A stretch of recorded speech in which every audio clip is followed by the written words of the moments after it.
الشكر علينا. Bapak Ibu yang semoga Allah senantiasa melimpahi rahmatnya kepada kita semuanya. Alhamdulillah, kita panjatkan syukur kehadirat Allah pada pagi hari ini, subuh kali ini Allah masih melimpahi kepada kita dua nikmat. Nabi pernah mengingatkan ni'matani maghbunun fihi makatsirun minan nas as-sihah wal faraq. Ada dua nikmat yang sering dilupakan oleh manusia. Itu adalah anugerah yang besar yang Allah berikan kepada makhluknya. Yang pertama adalah as-sihah, kesehatan. Dan yang kedua adalah al-faraq, yaitu kesenggangan waktu. Alhamdulillah, dua nikmat ini hari ini dapat kita raih dan kita miliki. Allah berikan kepada kita kesehatan sekaligus kesenggangan waktu yang mudah-mudahan dengan kesenggangan waktu dan sehat kita bisa melaksanakan kewajiban kita. Salawat dan salam semoga dan selalu terlimpah dan tercurah kepada Nabi kita Muhammad sallallahu alaihi wasallam beserta keluarga, sahabat dan pengikutnya dan yang istiqomah di jalannya. Harapan kita mudah-mudahan kita semua akan mendapatkan syafaatnya di yaumil akhir nanti. Mari kita awali ta'lim kita dengan membacakan suratul Fatihah dengan fadilah, kemuliaan dan barokah suratul Fatihah. Apa yang menjadi hajat kita, keinginan kita dikabulkan oleh Allah. Ala hadhihi niyah wa ala kulli niyatin shalihah wa ila hadratin Nabil Mustafa Rasulillah sallallahu alaihi wasallam summa ila abaina wa ummahatina wa ajdadina wa jaddatina wa muallif hadal kitab Asy-Syaikh Ahmad Hashimi wa khususan ma'had sibghatallah islami abaina wa ummahatina syai'un lillah lahumul fatihah. A'udzu billahi minasy syaithanir rajim. Bismillahirrahmanirrahim. Alhamdulillahi rabbil alamin arrahmanir rahim maliki yaumiddin.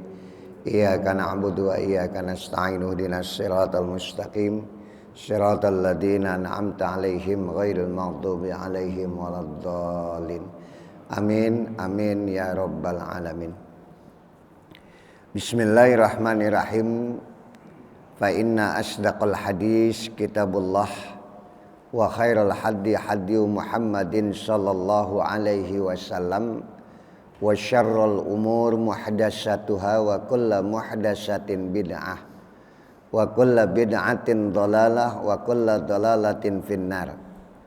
Wa bisanadil muttasili ilal imamil muallif rahimahullahu ta'ala wa adaman naf'a bihi wa bi barakati ulumihi wa bikum fid darain qala. Pada subuh kali ini saya akan bacakan hadis yang ke-199 dari kitab Mukhtarul Ahaditsin Nabawiyah Syekh Ahmad Hashimi. Hadis ini diriwayatkan daripada Sayyidi an Ibnu Mas'ud. Bismillahirrahmanirrahim. Qala Rasulullah sallallahu alaihi wasallam. Rasulullah sallallahu alaihi wasallam bersabda, "A'dhamu ayatin fil Qur'an." Ayat yang paling agung, a'zam, azim, agung, yang paling mulia. Ayat yang ada di dalam Al-Quran adalah ayatul kursi, yaitu ayat kursi. Ini yang paling agung, Pak. Quran sendiri itu adalah sudah agung, sudah mulia. Ya. Bahkan wa nunazzilu minal Quran, kami turunkan Al-Quran itu dengan kemuliaannya betapa banyak. Yang orang membaca Al-Quran, Al-Quran akan memuliakan dirinya sendiri. Yang Nabi katakan, taraktu fikum amrain, ya, aku tinggalkan kepada kalian dua perkara.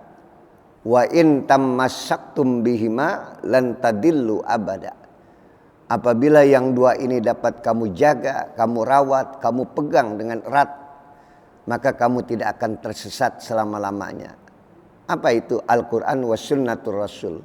Al-Quran dan hadis yang Allah berikan kepada Muhammad yang juga menjadi pegangan buat umatnya. Nah, dari Quran yang menjadi pegangan buat umat manusia, itu ada yang paling agung daripada ayat-ayat Al-Quran. Nah, diterangkan di dalam hadis Nabi ini, apa ayat yang paling agung? Yaitu ayat kursi. A'dhamu ayatin fil Quran ayatul kursi. Ya, hafal kita semuanya. Keagungan ayat kursi itu ada di dalam satu ayat, ya, wasi'a kursiyuhus samawati wal ardh. Di mana ketika Nabi melakukan satu mi'raj, ya, melakukan mi'raj yang tidak akan berulang dalam kehidupan manusia, Nabi melihat bagaimana arasy-Nya Allah yang begitu luar biasa. Wasi'a kursiyuhus samawati wal ardh, di mana luasnya arasy-Nya Allah itu bagaikan langit dan bumi. Bahkan digambarkan dalam satu hadis, itu semua yang ada di bawah langit, baik langit yang ke-7, ke-6 sampai kemudian jagat raya, galaksi, bintang-bintang bumi, itu seperti mata uang logam yang ada di dalam baskom. Di mana baskom itu adalah arasy-Nya Allah. Nah, semua yang ada di bawah arasy-Nya Allah itu seperti mata uang logam. Yes. Jadi begitu agungnya Allah, dia ada di satu arasy, ya. Sehingga sana yang tidak akan bisa disentuh oleh manusia, bahkan sampai tidak ada makhluk manapun yang bisa sampai ke sana, dan Nabi menyaksikan sendiri bagaimana keagungan Allah, kemuliaan Allah. Itulah ayat yang paling agung di dalam Al-Quran, yaitu ayat kursi. Wa a'dalu ayatin fil Quran, dan ayat yang paling adil di dalam Al-Quran adalah innallaha ya'muru bil adli wal ihsan. Ya, karena biar bagaimanapun juga manusia harus bersikap adil. Dalam kehidupan di dunia ini, kita harus menegakkan keadilan dengan seadil-adilnya. Nanti di akhirat Allah juga akan mengadili hamba-hambanya dengan adil. Alaihissallah bi ahkamil hakimin. Bukankah Allah adalah hakim yang paling adil? Ini kalau dibaca surah At-Tin, ya, kita disunahkan untuk membaca qalu bala wa ana ala dzalika minasyahidin. Tuh ya, kita lihat surah At-Tin, wat-tin waz-zaitun wa turi sinin wa hadzal baladil amin laqad khalaqnal insana fi ahsani taqwim summa radatnahu asfala safilin illal ladzina amanu wa amilus solihati falahum ajrun ghairu mamnun fama yukadzibuka ba'du biddin alaihissallah bi ahkamil hakimin. Kita jawab itu, Pak, ya. Apa yang kita baca, bala wa ana ala dzalika minasyahidin. Betul ya Allah, Engkau adalah hakim yang paling adil, dan aku nanti akan menjadi saksi dengan keadilanmu. Ya, ini kalau imam baca surah At-Tin, ya. Kita jawab tadi dengan bala wa ana ala dzalika minasyahidin. Nah, di situ ada ayat yang dikatakan Allah bersikap dengan adil terhadap perilaku yang dilakukan oleh manusia. Maka innallaha ya'muru, dan Allah memerintahkan kepada kalian. Karena Allah begitu menegakkan keadilan dengan seadil-adilnya, maka kamu pun harus sama. Ya'muru bil adli, Allah memerintahkan kalian untuk bersikap adil. Wal ihsan, dan juga bersikap ihsan. Apa itu ihsan, Pak? Ada 3 ya, Islam, iman, ihsan. Iman kita sudah paham. Islam kita sudah paham. Syahadat, sholat, puasa, dan lain sebagainya. Satu yang sering dilupakan oleh manusia adalah sikap ihsan. Untuk menjadikan kesempurnaan daripada Islam dan iman kita, maka ada yang pokok dalam pegangan hidup kita adalah sikap ihsan. Anta budallah ka'annaka tarahu, fa illam takun tarahu fa innahu yaraka. Sembahlah Allah seakan-akan kamu melihat Allah. Fa illam takun tarahu fa innahu yaraka. Dan kalau kamu nggak sanggup melihat Allah, Allah yang melihat kamu. Artinya ihsan itu adalah di mana Allah selalu mengawasi kita. Apa yang kita lakukan, apa yang kita perbuat, itu dalam pantauan Allah. Ya, CCTV Allah itu terus memantau apa yang dilakukan oleh manusia, yang diperbuat oleh manusia. Maka ketika kamu lakukan pekerjaan yang baik, maka seakan-akan itu Allah kamu lihat. Seakan-akan anta'budallah ka'annaka tarah. Sembahlah Allah seakan-akan kamu melihat Allah. Mampu nggak kita melihat Allah? Nggak akan. Kita nggak akan mampu melihat Allah. Tapi Nabi nanti di akhirat Nabi memberikan satu gambaran, satu kejadian yang akan terjadi nanti di akhirat. Saat Rasulullah berjalan dengan sahabat, tiba-tiba Rasulullah berhenti dan mengatakan kepada sahabat, irfa ra'sak.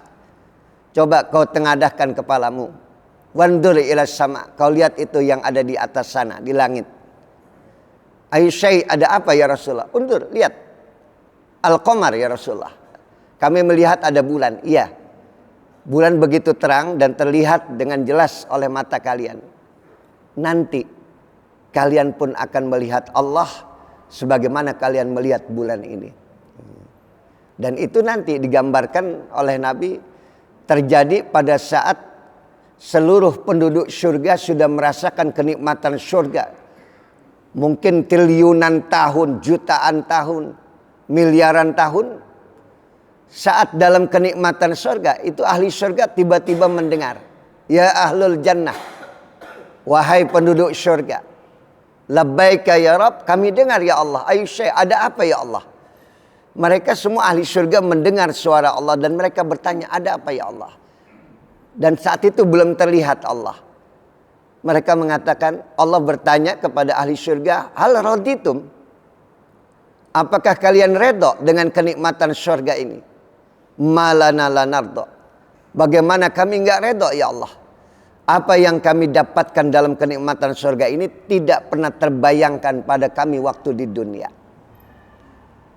Mau enggak, kata Allah, aku berikan kenikmatan yang lebih nikmat daripada surga? Penduduk surga bertanya, memang ada lagi yang lebih nikmat daripada surga? Ada, kata Allah. Raditu, ridhoku kepada kalian semuanya. Lalu setelah Allah mengucapkan raditu, aku redha kepada kalian semuanya. Tabir surga terbuka dan Allah menampakkan zatnya kepada penduduk surga. Itulah puncak dari seluruh puncak kenikmatan yang ada dalam surga adalah melihat zat yang menciptakan surga. Melihat zat yang menciptakan kenikmatan itu sendiri. Surga saja sudah nikmat.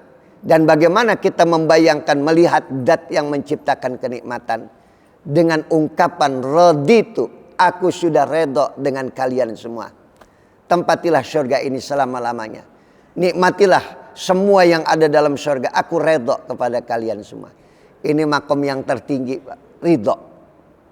Yang susah untuk dijangkau oleh manusia.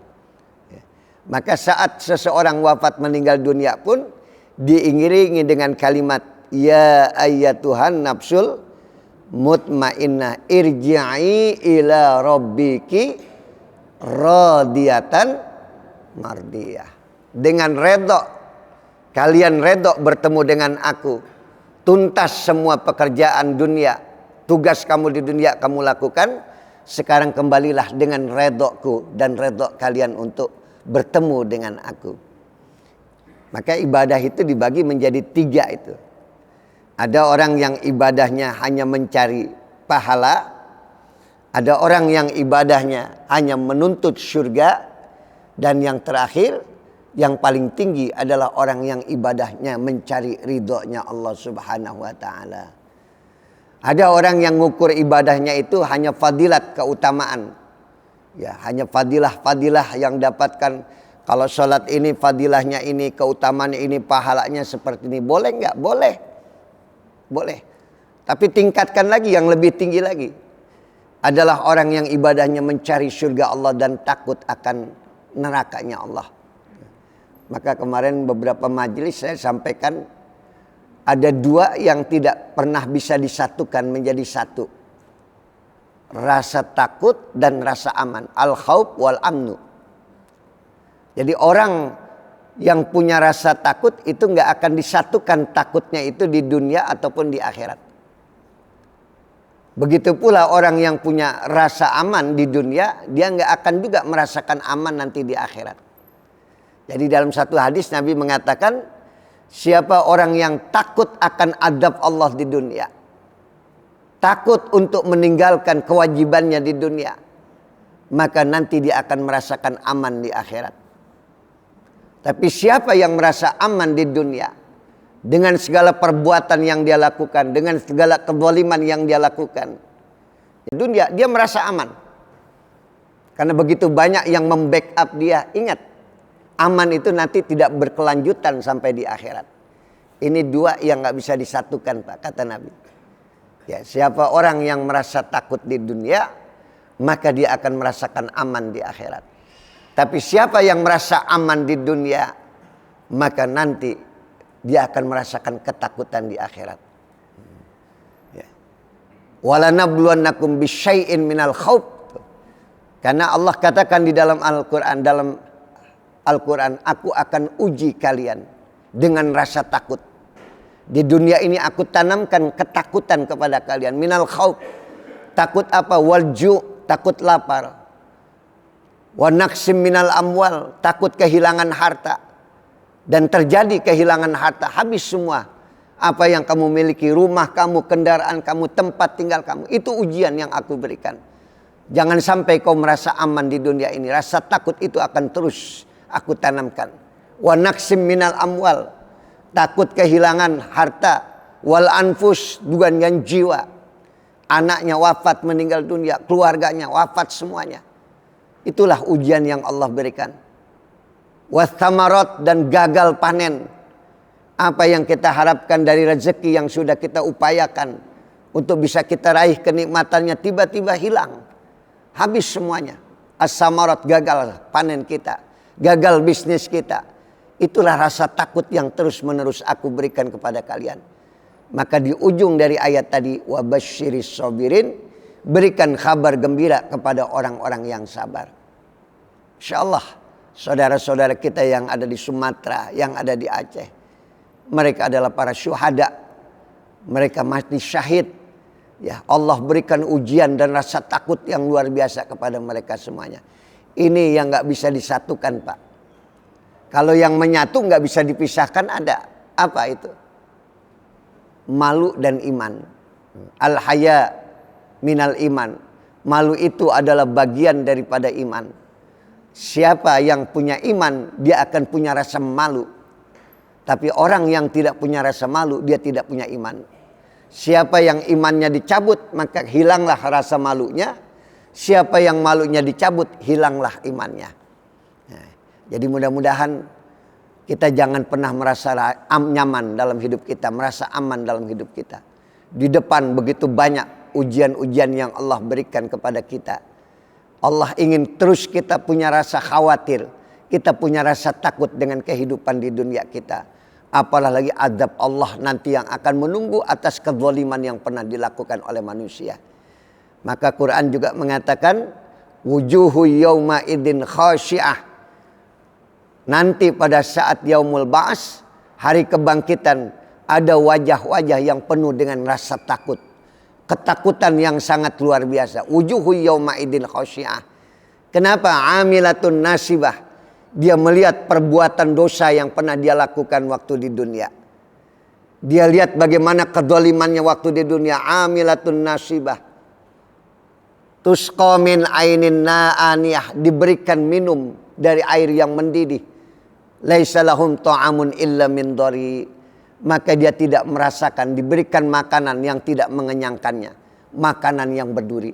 Di situ hilang rasa amannya. Tuh. Tapi ada lagi. Golongan yang kedua, wujuhu yawma idin na'imah. Ada wajah yang penuh dengan kenikmatan. Apa kenikmatan yang dia dapatkan? Adalah perbuatan lisa'iha radiyah. Perbuatan yang dia lakukan waktu di dunia. Kebaikan yang dia lakukan di dunia. Maka dia redok dengan lelahnya. Dia redok dengan capeknya. Dia redok kehilangan hartanya. Dia redok kehilangan keluarganya. Karena itu ketetapan Allah. Maka rasa takut yang kau alami waktu di dunia, kau akan mendapatkan kenikmatan di akhirat. Kau merasa aman di akhirat. Ini yang Nabi katakan nggak akan bisa disatukan. Siapa yang punya rasa takut di dunia, dia akan merasakan aman di akhirat. Siapa yang merasa aman di dunia, maka dia akan diberikan rasa takutnya nanti di akhirat. Tinggal Anda pilih dah. Ya, pilihannya terserah manusia. Kalau kita pilih merasa aman karena ada yang membackup kita, karena semua sudah berkecukupan dan pertanggungjawabannya kita di hadapan Allah kita abaikan. Kita tidak mau ibadah, merasa aman dengan meninggalkan sholat, merasa aman tidak dengan bersedekah, merasa aman dengan kezaliman yang kita lakukan. Nanti rasa aman itu akan hilang. Kau akan dapatkan rasa takutnya nanti di akhirat. Nah, jadi yang kedua, ada orang yang ibadah hanya sekedar mencari pahala dan takut akan neraka. Boleh nggak? Boleh. Tapi nanti yang paling tinggi adalah ibadah mencari ridhonya Allah Subhanahu wa ta'ala. Insya Allah kurang lebih 2 bulan setengah lagi kita akan menghadapi bulan suci Ramadan. Itu ada bacaan yang selalu kita baca itu. Amalan yang kita baca, asyhadu alla ilaha illallah, astaghfirullah. Terus nas'aluka ridhaka wal jannah wa na'udzubika min sakhatika wan nar. Nas'aluka ridhaka, yang aku minta adalah ridhomu ya Allah. Karena itulah makom kedudukan yang paling tinggi, Anda meraih ridhonya Allah. Kita minta ridhonya Allah. Nas'aluka ridhaka, aku minta ridhomu ya Allah. Wal jannah, baru surganya belakangan. Jangan dibalik. Ya, nas'alukal jannah war ridha. Nas'alukar ridha wal jannah. Nabi Musa saja minta itu, Pak. Ya Allah, nas'aluka ridhaka. Aku minta ridhomu ya Allah. Aku minta ridhomu. Engkau tidak akan sanggup, kata Allah, mendapatkan ridhoku. Tapi aku ingin meraih ridhomu. Kau nggak akan sanggup, Musa. Sampai Nabi Musa bertanya, apa yang membuat engkau ridho ya Allah? Kalau kau ingin mendapatkan ridhoku, maka ridholah dengan semua ketetapan yang aku tentukan pada dirimu. Ketika aku berikan kamu sakit, kamu ridho, aku ridho. Ketika aku miskinkan kau, kehilangan harta, kehilangan jiwa, kamu ridho, aku pun akan ridho. Semua ketetapan dan takdirku, kalau kamu ridho, aku ridho. Ini yang paling tertinggi di sisi Allah, adalah menggapai dalam ibadah ridhonya Allah Subhanahu wa ta'ala. Kalau Nabi sudah sampai itu, Pak. Ya. Wadduha wal laili idza saja ma wadda'aka rabbuka wa ma qala walal akhiratu khairul laka minal ula wala saufa yu'tika rabbuka fatarda. Nah, ini gambaran dalam surah Ad-Duha diberikan oleh Allah. Wadduha wal laili idza saja. Demi waktu duha dan demi malam apabila sudah gelap. Semua orang mengalami waktu duha dan mengalami waktu malam.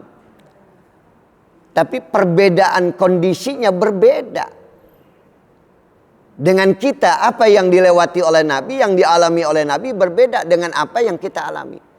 Subuh ini aja kondisi kita berbeda dengan saudara kita yang ada di Sumatera. Mereka berasa takut, masih bingung harus di mana mereka tinggal. Makanan apa yang mereka akan makan. Kondisi kita beda dengan mereka. Mereka sudah tidak punya apa-apa lagi. Ya. Kita masih berkecukupan. Masih banyak yang lebih dari kita. Rasulullah pun sama. Apa yang dialami oleh Rasulullah Shallallahu Alaihi Wasallam, di mana Nabi melewati waktu duha, Nabi juga melewati waktu malam. Tapi apa yang dialami oleh Nabi selalu dipantau oleh musuh-musuhnya, di mana diintimidasi, dikejar-kejar, bahkan diputuskan untuk dibunuh, sampai Nabi harus melakukan hijrah dari Mekah ke Madinah. Sampai 14 hari ketika ayat-ayat Allah tidak turun dan Nabi tidak menyampaikan wahyu Allah, mereka orang-orang yang membenci Rasulullah mengatakan Muhammad sudah ditinggalkan oleh Tuhannya dan Tuhannya sudah marah kepada Muhammad. Kita lihat Muhammad tidak menyampaikan wahyu, berarti dia sudah ditinggalkan oleh Tuhannya. Sementara Tuhan kita ini masih ada di samping kita, berhala-berhala mereka. Allah katakan kepada Muhammad Rasulullah, enggak usah dijawab Muhammad, aku yang bakal menjawab. Ma wadda'aka rabbuka wa ma qala. Sungguh Muhammad, aku tidak akan pernah meninggalkan kamu dan aku tidak akan pernah marah kepada kamu. Ingat, walal akhiratu khairul laka minal ula. Ingat Muhammad, semua ketetapan yang terjadi pada dirimu, penderitaan yang kau alami, kesulitan hidup yang kau alami, beratnya dakwah yang harus kau jalani, akhirat lebih baik daripada dunia. Walal akhiratu khairul laka minal ula. Kenikmatan dunia sebentar, sementara. Penderitaanmu di dunia sementara. Nanti di akhirat itu lebih baik daripada hidupmu di dunia ini. Dan di situ ada kalimat yang Allah katakan, yang sedang kita cari, wala saufa yu'tika rabbuka fatarda. Nanti aku akan berikan kenikmatan apa saja di akhirat. Kenikmatan yang bagaimana yang kau inginkan. Surga tingkat berapa yang kau ingin dapatkan. Aku akan berikan semuanya kepada engkau. Sampai engkau redha. Kalau kita kan masih mencari redhonya Allah, Pak. Sementara Rasulullah yang hidupnya penuh dengan penderitaan, dia redha dengan takdir Allah. Dia redha dengan ketetapan Allah. Dia redha dengan tugas berat yang harus dia jalani. Nanti imbalannya Allah katakan, wala saufa yu'tika. Aku akan berikan apa saja kenikmatan surga ini sampai engkau redha Muhammad. Sampai engkau redha aku akan berikan. Apa yang dijawab oleh Rasulullah? Nabi hanya mengatakan, idan lan arda wahid min ummati finnar. Kalau kau tanya, ya Allah, di mana letak redhaku nanti di akhirat? Kenikmatan yang bagaimana? Yang kau tanya sampai aku redha, aku baru redha. Kalau umatku tidak ada yang masuk ke dalam api neraka. Tidak dipikirkan untuk kenikmatan surga. Tapi ketika Allah tanya, di mana letak redhamu Muhammad? Aku baru redha ya Allah, kalau umatku tidak ada yang masuk ke dalam api neraka. Baru aku redha ya Allah. Itulah Nabi kita Muhammad SAW. Jadi orang yang ibadahnya mencari redha Allah, maka dia harus redha dengan apa yang menjadi ketetapan Allah. Di saat-saat kita sulit, di saat penderitaan kita alami, di saat musibah terjadi pada diri kita, kepada keluarga kita. Itulah ketetapan Allah. Dan kita introspeksi diri semuanya. Jangan sampai kita lupa setiap musibah yang datang, ada peringatan yang Allah berikan kepada kita semuanya. Nah, ini yang kedua. Jadi ayat yang paling adil adalah ayat innallaha ya'muru bil adli wal ihsan. Allah memerintahkan kepada kalian untuk bersikap adil dan berbuat ihsan. Yang nanti Anda akan melihat Allah dengan nyata, dengan jelas. Kalau ihsan itu sendiri adalah sembahlah Allah seakan-akan kamu melihat Allah. Dan kamu tidak akan sanggup melihat Allah di dunia ini. Dan kamu beranggapan bahwa Allah melihat kamu. Berarti ibadah kita dipantau oleh Allah, diawasi terus oleh Allah. Mungkin orang-orang yang memberikan izin, Pak, ya, tambang, izin, pembabatan hutan, dia nggak tahu kalau Allah sedang memantau dia. Tanda tangannya itu ada catatannya semuanya. Nah, orang yang punya sikap ihsan, dia tidak akan melakukan apapun sembarangan. Dosa yang dia lakukan pasti nanti akan diketahui oleh Allah dan Allah selalu memantau dia. Itulah sikap ihsan. Dan selanjutnya yang ketiga, wa akhwafu ayatin fil Quran, dan ayat yang paling kita takutkan nanti di dalam Al-Quran. Dan diingatkan oleh Allah, awas, hati-hati. Apa kamu nggak punya rasa takut dengan ayat famay ya'mal mithqala dzarratin khairan yarah wa may ya'mal mithqala dzarratin syarran yarah? Apa kamu nggak tahu ada ayat yang mengingatkan kepada kamu? Famay ya'mal mithqala dzarratin, siapa yang berbuat kebaikan khairan yarah, sekecil apapun kebaikan yang kau lakukan, maka kamu akan lihat nanti kebaikan itu di sana. Di akhirat kau lihat tuh. Senyumanmu yang barangkali kau anggap biasa, itu adalah kebaikan yang mungkin kau anggap kecil. Aku perlihatkan kepada engkau. sedekahmu, empatimu, berbagimu, sekecil apapun, ada hati di kita, rasa bagaimana penderitaan saudara kita. Ada rasa di sini, sekecil apapun rasa itu kamu akan lihat nanti kebaikan itu.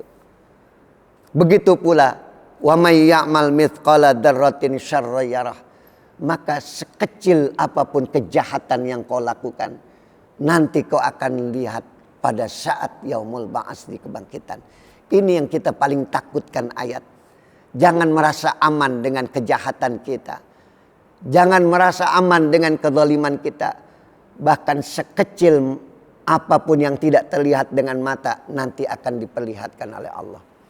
Makanya banyak Pak, orang menjelang sakaratul maut itu, ya, saya pernah menyaksikan itu kegelisahan yang luar biasa dia alami. Dia melihat ke kanan, dia melihat ke kiri. Sementara sudah tidak sanggup lagi untuk berkata-kata. Maka saat itulah Allah memutar kembali perjalanan hidupnya. Diriwen kembali, diputar kembali. Dari mulai saat dia dilahirkan sampai dia wafat meninggal dunia, nampak di depan mata dia. Semuanya diulang kembali. Seperti kita nonton sinema itu, kita lihat perjalanan. Ya, kalau kita sering merekam video kita, saat kita putar, kita lihat itu semuanya. Disitulah ada yang merasakan, ya Allah, rasanya aku ingin kembali, jangan dicabut dulu. Laula akhartani ila ajalin qarib. Andai kata kau tunda ya Allah kematianku, aku minta sebentar saja, jangan dicabut dulu. Fa asaddaq, aku akan bersedekah ya Allah. Wa akum minas sholihin, aku akan menjadi orang yang soleh. Allah katakan terlambat. Sudah tidak ada waktu lagi. Waktumu sudah habis. Dan kegelisahan itu menjadi rasa sakit saat sakaratul maut itu tiba. Ini yang paling kita takutkan Pak. Ayat yang paling kita takutkan. Famay ya'mal mithqala dzarratin khairan yarah wa may ya'mal mithqala dzarratin syarran yarah. Maaf, Anda hadir di majelis taklim, barangkali Anda anggap kecil pahalanya. Misalnya sambil ngaji ngantuk, nyender, pahalanya kecil. Nanti diperlihatkan nggak? Diperlihatkan sama Allah. Nih masih pahala kamu ada.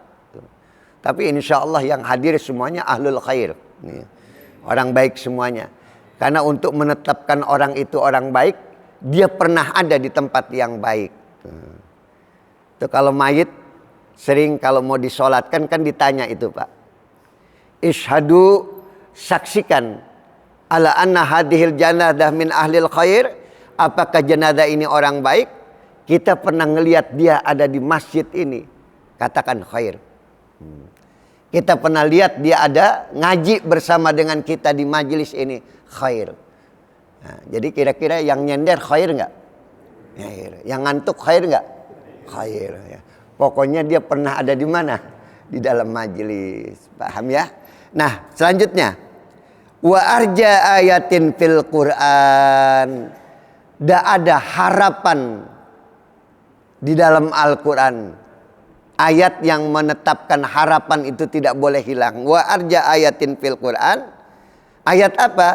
Ya ibadiyalladzina asrafu ala anfusihim la taqnatu min rahmatillah innallaha yaghfiru dzunuba jami'an. Masya Allah. Ini ayat yang menjadi harapan kita. Wa arja ayatin fil Qur'an. Banyak manusia yang kehilangan harapan Pak. Ya Allah, begitu banyak dosa yang saya lakukan. Begitu banyak maksiat yang saya kerjakan. Kamu jangan berputus asa. Allah katakan, ada ayat yang aku ingatkan untuk kalian. Ayat apa? Ya ibadiyalladzina asrafu ala anfusihim. Wahai orang-orang yang kehilangan harapan terhadap dirinya. La taqnatu min rahmatillah. Jangan kau takut kehilangan rahmat Allah. La taqnatu min rahmatillah. Innallaha yaghfiru dzunuba jami'an. Semua dosa-dosamu aku ampunkan. Allah memberikan ampunan semua dosa yang dilakukan oleh manusia selama dia tidak kehilangan harapan kepada Allah. Jangan berputus asa dari rahmat Allah. Satu rahmat Allah saja di dunia sudah seperti ini yang kita rasakan. Ada 99 rahmat yang Allah simpan di akhirat. Ketika kau bertobat kepada aku, kau datang dengan begitu banyaknya dosa yang kau lakukan. Kau bersimpuh, kau bertobat kepada aku berikan ampunan sebesar itu pula.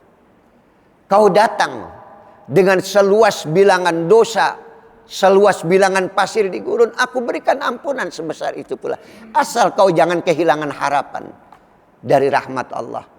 La taqnatu min rahmatillah. Janganlah kau berputus asa dari rahmat Allah. Kita merasakan sekarang Pak, saat ini di masa-masa kita sudah mulai senja. Di masa kita tua, kita lihat perjalanan hidup kita dulu dari mulai kita muda, dari mulai kita anak-anak, remaja sampai hari ini. Banyak kesalahan yang kita lakukan, banyak dosa yang kita lakukan. Allah ingatkan, jangan putus asa. Ya, jangan putus asa. Rahmat Allah begitu besarnya. Satu rahmat di dunia saja. Kau bayangkan ketika ada seorang ibu membekap anaknya. Bahkan kita dengar cerita bagaimana seorang anak yang terpisah pada saat banjir bandang datang. Ibunya mendengar anak yang berbicara, cari ibu, cari ibu. Ibunya cuma mengatakan, dek cari adekmu, cari kakakmu, kak cari adekmu. Semua itu adalah bagian dari rahmat Allah yang saling ingin memberikan keselamatan kepada orang yang dia cintai. Itu satu rahmat Allah. Binatang tidak memakan anaknya. Bagian dari rahmat Allah. Kepedulian kita terhadap saudara kita itu bagian dari rahmat Allah. Satu Pak, yang ditebarkan ke dunia ini. Allah katakan, aku punya 100 rahmat. 99 aku simpan di akhirat. Nanti aku akan berikan kepada hambaku. Kau datang kepada aku. Sambil berjalan aku sambut dirimu sambil berlari ketika engkau bertobat. Kau datang kepada aku sejengkal, aku datang sehasta. Kau berangkat menuju aku dengan berangkat sedepa aku. Sambut kamu sambil berlari. Kau berjalan, aku sambut dirimu sambil berlari. La taqnatu min rahmatillah. Janganlah berputus asa daripada rahmat Allah. Ini harapan kita. La taqnatu min rahmatillah. InsyaAllah mudah-mudahan rahmat Allah selalu terlimpah kepada kita semuanya ya. Alhamdulillah pagi hari ini hadis yang kita baca yang diriwayatkan daripada Sairoti an Ibnu Mas'ud, yaitu Allah mengingatkan tentang Al-Quran yang kita baca. Ada ayat yang paling agung adalah ayat kursi ya, dan kemudian ada ayat yang membuat kita bisa merasakan untuk bersikap adil sebagaimana adilnya Allah kepada makhluknya. Maka innallaha ya'muru bil adli wal ihsan. Allah memerintahkan kalian untuk bersikap adil dan juga bersikap apa tadi? Ihsan. Apa itu ihsan? Sembahlah Allah, anta'budallah ka'annaka tarahu. Sembahlah Allah seakan-akan kamu melihat Allah. Fa illam takun tarahu fa innahu yaraka. Kalau kamu enggak sanggup melihat Allah, Allah melihat kamu. Dan kemudian ada ayat yang paling kita takutkan, yang harus tertanam rasa takut. Makanya banyak Pak orang-orang yang saat membaca Al-Quran air matanya menetes, terisak-isak, nggak sanggup meneruskan kata-kata karena dia melihat ini ada ayat yang sangat dia takuti. Kita seringkali membaca ayat kan karena kita nggak paham artinya, ya udah biasa saja. Ya, maka tanamkanlah ayat-ayat Allah dengan rasa takut. Pamay ya'mal misqala dzarratin khairan yarah wa may ya'mal misqala dzarratin syarran yarah. Karena nanti kau akan melihat sekecil apapun kebaikan yang kau lakukan. Takut kau dengan sekecil apapun dosa yang kau lakukan, nanti pun kau akan lihat. Dan ada ayat yang diingatkan yang terakhir, harapan. Roja itu nggak boleh hilang. Khauf war roja. Rasa takut akibat dari perbuatan kita, dosa kita, nanti adabnya di akhirat. Tapi juga jangan kehilangan harapan, roja. Karena Allah mengingatkan, ya ibadiyalladzina asrafu ala anfusihim la taqnatu min rahmatillah. Wahai orang-orang yang berputus asa, ya ibadiyalladzina asrafu ala anfusihim. Berputus asa atas dirinya karena begitu banyak dosa yang dia lakukan. La taqnatu min rahmatillah. Jangan putus asa. Jangan kehilangan harapan. Karena Allah mengampunkan semua dosa selama kau mau bertobat kepada aku, meminta ampun kepada aku ya. Nah, mudah-mudahan hadis yang kita baca pagi ini manfaat buat kita semuanya, menjadi pegangan buat kita semuanya untuk terus berjalan di jalan Allah dengan sebaik-baiknya. Ya, barangkali ada yang ditanyakan? Ada, ya silakan. Ada 2 ya. Ya, Abah silakan.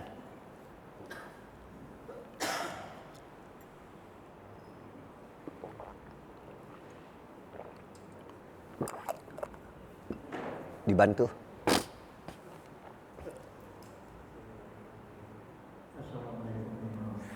Waalaikumsalam.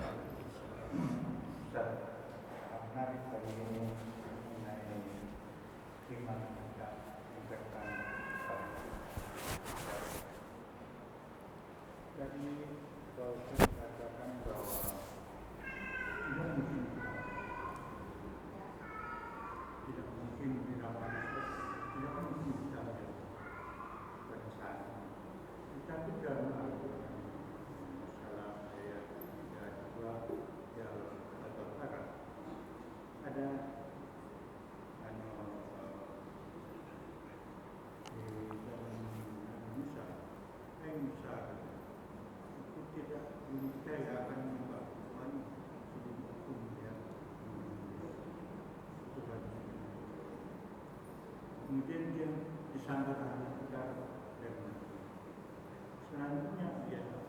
selanjutnya mengatakan bersyukur dan kamu diberikan sabar dan makna. Kemudian kita lihat di satu Musa, aku belum percaya pada Musa. Kamu tunjukkan. Dia terkubur itu. Kemudian Nabi Musa tidak sanggup melihat. Tapi juga surat Taha ayat 4 itu hak. Sembahkan aku agar kau selalu. Nah, dari 2 saya kembali ke awal hukum iman kita yang dibacakan tadi. Asyhadu an la ilaha illallah. Pengertian asyhadu. Siapa yang dinamakan saksi? Melihat dan mengetahui dengan jelas. Nah, apakah syahadat kita selama ini sudah mohon penjelasannya. Terima kasih.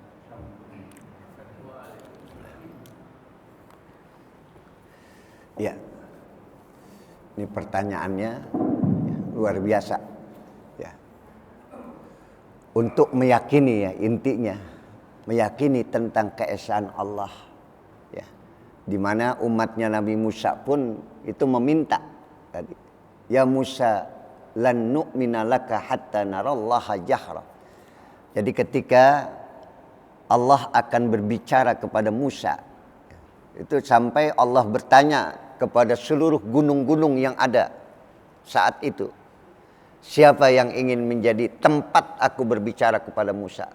Semua gunung itu membusungkan dadanya, menegakkan dirinya.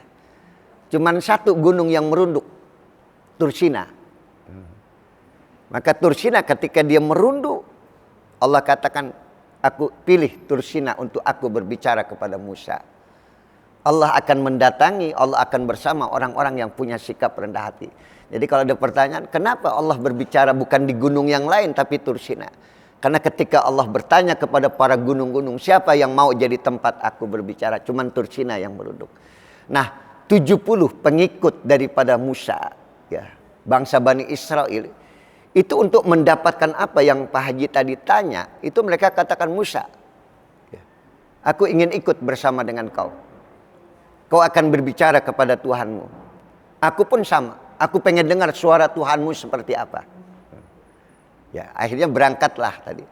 Sampai di satu titik di mana Musa katakan, kalian sampai di sini saja, tidak boleh naik ke atas sana. Itu tempat Baitul Muqaddas, tempat yang disucikan. Ya, sampai ketika Nabi Musa naik ke tempat itu, ikhla na'alaik. Musa, buka terompahmu. Ini adalah tanah suci, kau tidak boleh memakai terompahmu. Ya, sama kita masuk masjid, ini kan tempat suci. Kita lepaskan sendal kita. Saat Allah berbicara dengan Nabi Musa, tiba-tiba turun hujan lebat, petir terus menyambar, kilat terus menyambar. Allah tidak memperkenankan suaranya itu untuk didengar oleh pengikutnya. Allah hanya ingin suaranya itu didengar oleh Musa. Makanya Nabi Musa disebut kalamullah. Nabi yang berbicara langsung dengan Allah. Sehingga umatnya yang 70 tadi, tokoh-tokoh ulama bangsa Bani Israel, begitu mereka dengar suara petir, kilat, hujan deras, mereka tidak mendengar suara Allah ketika Allah berbicara kepada Musa. Dan saat Nabi Musa turun, keluarlah kata-kata tadi. Kami nggak dengar suara Tuhanmu Musa. Lan nu'mina laka hatta narallah. Kami tidak akan beriman kepada Tuhanmu sebelum Tuhanmu nampak di depan mata. Fa'akhadathumus sa'iq. 70 langsung disambar dengan petir, mati semuanya. Ya, kalau bahasa kita, ya nggak level kamu bicara dengan aku, nggak akan aku bicara kepada kamu. Ya. Belum saatnya, imanmu masih seperti itu, nggak pantas kamu berbicara kepada Allah, mendengar suara Allah. Begitu pula tadi yang Bapak tanya, bagaimana dengan Nabi Ibrahim? Sama. Rabbi arini kaifa tuhyil maut. Sampai untuk meyakini seperti yang kita yakini, asyhadu alla ilaha illallah. Aku bersaksi tidak ada Tuhan selain Allah. Nabi Ibrahim pun sama. Rabbi arini kaifa tuhyil maut. Ya Tuhan, tunjukkan bagaimana keberadaan Kau, zat yang ada. Kau yang wujud, Kau yang ada. Sebelum ada itu ada, Kau sudah ada. Qidam baqa mukhalafatul lil hawadis. Ini yang kita tanamkan dalam hidup kita. Tunjukkan bagaimana keberadaanmu ya Allah. Itu kata Nabi Ibrahim. Coba arini kaifa tuhyil maut. Bagaimana nanti orang yang sudah mati bisa hidup kembali. Tunjukkan kepada aku ya Allah. Agar aku meyakini tentang keberadaan Kau ya Allah. Allah katakan, baik. Kalau kamu pengen yakin tentang adanya aku. Dan bagaimana kemampuanku, kekuasaanku untuk menghidupkan dari yang mati menjadi hidup. Dari yang tidak ada saja menjadi ada, mudah buat Allah. Udah, sekarang kau pelihara 4 ekor burung. Rawat burung tadi. Dirawat oleh Nabi Ibrahim, Pak. Dirawat oleh Nabi Ibrahim. Kemudian setelah burung itu mengenali Ibrahim, Ibrahim kenal kepada burung tadi. Sekarang kau sembelih burung tadi. Disembelih burung tadi oleh Ibrahim. Kemudian sekarang kau cacak dagingnya. Dihancurkan dagingnya. Sudah, sekarang taruh di setiap mangkok. Ditaruh oleh Ibrahim. Terus. Sekarang taruh di setiap bukit mangkok tadi. Sudah Ibrahim, sudah, sekarang panggil burung itu. Ketika Nabi Allah Ibrahim panggil burungnya. Itu Quran menggambarkan bagaimana daging burung berterbangan, Pak, mencari pasangannya. Dan datang hidup utuh kepada Ibrahim. Kita hanya diminta saksikan tiada Tuhan selain Allah. Itulah pentingnya iman. Nanti dengan iman yang begitu beratnya harus kita yakini tentang keesaan Allah. Allah akan menampakkan zat yang sesungguhnya di hadapan kita nanti di akhirat. Ya. Tidak ada makhluk manapun yang sanggup melihat Allah di dunia ini, nggak ada. Sampai Musa saja pun sama, dia hanya berbicara dengan Allah. Nabi kita tidak, sampai pada tempat ketinggian arsy-Nya Allah, dia melihat bagaimana arsy-Nya Allah. Nanti ada waktunya. Itulah yang dikatakan ihsan tadi, Bapak. Untuk meyakini bahwa Allah itu ada, ibadahlah kamu seakan-akan kamu melihat Allah. Tapi nanti kamu sanggup melihat Allah. Udah bersih kamu dari segala dosa, dari segala kesalahanmu. Setelah semuanya bersih, suci, baru aku akan menampakkan zatku di hadapanmu. Kalau sekarang, nggak pantas kita ngelihat Allah dengan kekotoran diri kita. Dengan dosa yang kita lakukan begitu banyaknya. Nanti di akhirat, ketika Anda sudah bersih dari segala dosa Anda, baru Allah akan menampakkan zatnya kepada kita. Ya. Paham ini? Ini sama seperti orang yang mimpi bertemu Rasulullah. Emang udah pantas kamu ketemu Rasulullah? Kalau perilakumu masih seperti itu, perbuatanmu masih seperti itu, ya. Rasulullah hanya menemui ruhnya kepada orang-orang yang memang pantas untuk ditemui tadi. Makanya tadi di akhir ayat kita, la taqnatu min rahmatillah. Jangan berputus asa daripada rahmatku. Cukup ya Pak Haji ya. Syahadat tadi untuk menguatkan kita tuh. Ya, walaupun nggak nampak Allah, kita persaksikan asyhadu alla ilaha illallah, tidak, aku bersaksi tidak ada Tuhan selain Allah dan Muhammad adalah utusan Allah. Terus Allahnya ada di mana itu tadi? Ya, disitulah perlunya iman kita, keyakinan kita, akidah kita. Lihatlah, tafakkaru fil khalq wala tafakkaru fil. Fikirkan apa yang Allah ciptakan, jangan memikirkan zat Allah, kau nggak akan sanggup. Apa yang ada yang di sekitar kamu itu adalah adanya Allah tadi. Ya udah, Pak Haji, waktunya. Beliau selalu bertanya, ya kaitannya, ya selalu berkaitan tentang kezaliman, ya manusia terhadap manusia. Ittaqud dzulma fa inna dzulma dzulumatun yaumal qiyamah. Itu dalam satu hadis Nabi ingatkan, hati-hatilah kalian terhadap kezaliman yang kalian lakukan. Fa inna dzulma dzulumatun yaumal qiyamah. Karena nanti kezaliman itu akan menjadi gelap pada hari kiamat buat orang-orang yang melakukan kezaliman. Sementara tadi yang beliau pertanyakan, ini yang zalim ya bukan bangsa kita. Bangsa kita, Pak. Karena dia memberikan izin tadi. Kalau tidak dikasih izin dia tidak akan mungkin melakukan itu. Walaupun perusahaan itu perusahaan luar. Makanya hati-hati, kekuasaan yang kamu pegang itu seperti mata pisau. Dia bisa bermanfaat buat umat, dia bisa mencelakakan umat. Cuman sekedar tanda tangan. Makanya surah Al-Lahab itu tabbat yada abi lahabi watab. Celakalah kedua tangan daripada Abu Lahab. Kenapa tidak fisiknya, jasadnya, tapi hanya diambil bagian dari jasad, tangan. Ya, celakalah kedua tangan. Padahal yang celaka semua anggota badannya bakal dibakar. Tapi tangan itu adalah simbol kekuasaan. Dengan tangan tadi tinggal tanda tangan aja selesai. Udah silakan garap. Dengan tangan dia tinggal tunjuk. Jadi kalau ditanya, ini yang zalim kan orang dari luar. Enggak, kita juga. Bahkan pun ada masyarakat di sekitar yang menebangi pohon-pohon tadi. Dan mereka dengan sesukanya tadi. Jadi saya katakan introspeksi buat semuanya. Untuk masyarakat yang ada di sekitar. Untuk yang mengambil keputusan. Yang memberikan izin. Dan buat semuanya. Kita ngeliatin. Ya. Kita harus mulai dari diri kita. Ngobati diri kita sendiri. Gimana kedzaliman ini harus kita tinggalkan jauh-jauh. Kita harus memikirkan semua dampak perbuatan yang kita lakukan ini itu akan berakibat dampak kepada yang lain tadi. Ya. Kau rampas ya kekayaan negeri ini, ya. Nanti kau akan dirampas kekayaanmu juga setelah kematian itu datang semuanya. Nggak ada yang merasa aman di dunia ini. Kalau kau merasa aman nanti di akhirat kamu merasakan rasa takutnya. Ya. Jadi sekali lagi ya introspeksi diri. Muhasabah, melihat ke belakang, gimana memperbaiki semua kerusakan-kerusakan yang sudah ditanamkan begitu parahnya tadi. Perizinan yang merajalela tadi. Ya ngeri. Ya. Jadi kalau ditanya yang salah siapa Ustaz? Kita harus bersikap apa? Bersikap muhasabah. Ya, semuanya. Termasuk barangkali kita yang membiarkan kezaliman itu terjadi. Karena kita takut. Makanya qaulul haq, berkata yang hak terhadap pemimpin yang zalim, itu tingkatan ibadah paling tinggi itu Pak. Ya tapi tadi kalau kita ngomong yang Anda tuh nggak boleh begitu. Resikonya berat buat kita. Dan kita muhasabah kembali. Ini juga kesalahan kita. Kita nggak berani bicara seperti itu. Ya. Atau mereka tidak mau dengar ucapan kita. Ya.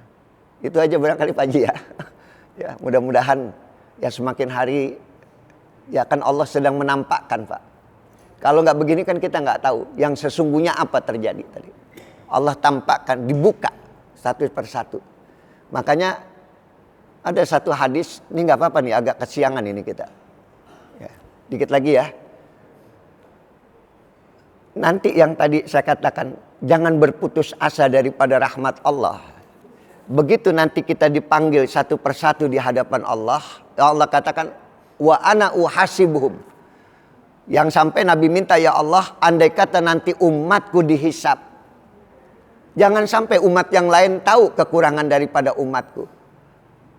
Allah katakan, nanti aku yang akan menghisap sendiri umatmu Muhammad. Aku malu kalau ada kesalahan umatku diketahui oleh umat yang lain. Dan aku akan sembunyikan kesalahan umatku sehingga kamu tidak tahu. Jadi Nabi sedih kalau melihat kekurangan umatnya. Allah katakan, umatmu kesalahannya aku yang pegang. Dan aku tidak akan beritahukan kepada kamu. Ya. Dipanggil satu-satu.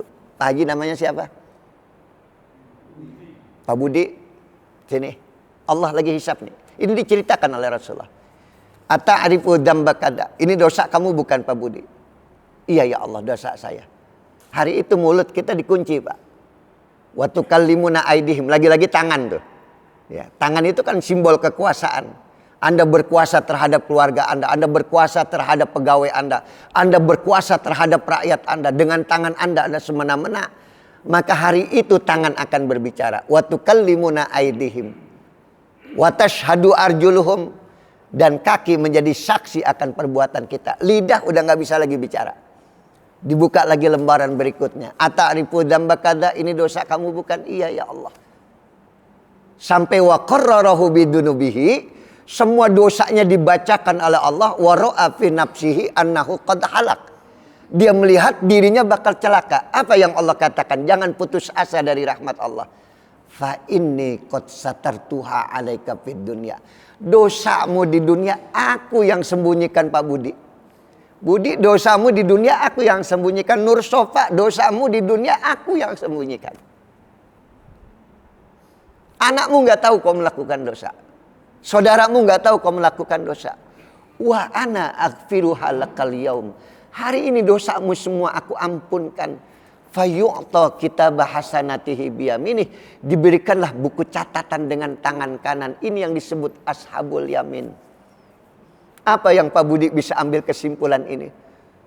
Ketika dosa itu dinampakkan oleh Allah, berarti orang itu sudah kehilangan rahmat Allah. Ketika kayu-kayu itu datang semuanya dengan sendirinya, Allah tampakkan, nih lihat perbuatan yang kamu lakukan. Dibuka semuanya oleh Allah. Berarti orang-orang yang seperti itu sudah kehilangan rahmat dari Allah. Kita alhamdulillah sampai hari ini nggak ada yang tahu kita melakukan dosa. Berarti masih ada rahmat Allah yang ditumpahkan kepada diri kita. Jadi ada hikmah yang bisa kita ambil dari kejadian ini, semakin terbuka. Dari Molowali bandara semakin kebuka, semakin dibuka oleh Allah. Akan kelihatan perbuatan dosanya, berarti dibuka dosanya di dunia. Orang itu sudah kehilangan rahmat Allah. Cukup ya? Ya, mudah-mudahan pelajaran kita hari ini manfaat. Ini keasikan nih Pak, terlalu lama kita nih. Sampai ke sini. Masih ada lagi Pak Haji, gimana? Nggak apa-apa. Ya. Ya. Assalamualaikum warahmatullahi wabarakatuh. Waalaikumsalam warahmatullahi wabarakatuh. Tadi dia ada menyebutkan iman, Islam. ihsan. Beberapa bulan yang lalu juga ada menyampaikan bahwa iman, Islam, ihsan. Yang saya ingat yang Ustaz lalu menyampaikan, jangan berhenti sampai di Islam. Karena Islam itu orang munafik, bukan orang Islam katanya. Jadi harus sampai ke ihsan. Yang menjadi pertanyaan saya adalah, kira-kira kalau dikaitkan dengan kita ini seperti apa kira-kira tampilan ihsan itu? Kalau iman tadi Ustaz bilang kita mempunyai rasa malu saja, ada iman.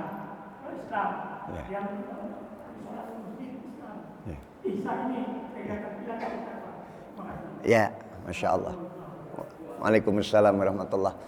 Ya, landasannya kan ini tadi Pak. Landasannya Islam, kemudian iman, syahadat paling awal ya. Ya, isyhadu, syahadatlah kamu. Ya. Dengan syahadat tadi kita jalani itu Islam kita dengan benar, dengan mendampingi iman yang akan menyertai semua Islam kita tadi. Tapi untuk mengontrol tentang Islam dan iman kita, itu harus dibutuhkan ihsan dalam diri kita, dalam pantauan, pengawasan. Jadi ihsan itu intinya dia selalu muraqabah.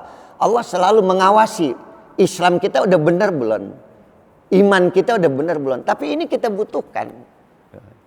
Kita harus Islam, kita harus beriman kepada Allah untuk sampai kepada makom ihsan. Kalau sudah sampai di makom kedudukan ihsan, di mana ketika Islam itu kita jalani, syahadat kita itu dipantau oleh Allah, dilihat sama Allah. Sholat kita dilihat oleh Allah, iman kita dilihat oleh Allah.